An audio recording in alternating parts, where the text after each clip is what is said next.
আয়ান আসছে আমাদের মাঝে সুন্নাতে খাতনা করতে। আয়ান কোথা থেকে আসছো বাবা তুমি? মোল্লাহাট থেকে।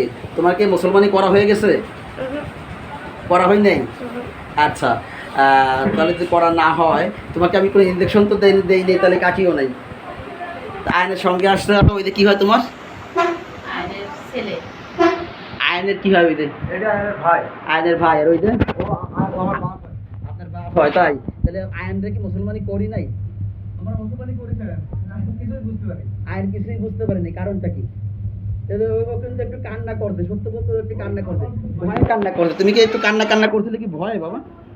তোমার কিন্তু মুসলমানি আমরা কমপ্লিট করে দিয়েছি। বলো আলহামদুলিল্লাহ। আলহামদুলিল্লাহ। ও জানো না, ওর তো তোমার অনেকগুলো হাদিস মুখস্থ ছিল, তুমি হাদিস পড়তে পড়তে মুসলমানিকে আমরা কমপ্লিট করেছি। 10 নম্বর হাদিসটা বলে শোনা দাও। 10 নম্বর হাদিসটা বলো তো একটু, ফিরে আবার পুনরায় 10 নম্বর হাদিসটা সুন্দর। 15টা হাদিস পড়ো। 10 নম্বর হাদিস। দেখো আমি ফিরে আরেকদিন শোনেন। মানে 15 নম্বরটা পড়ো।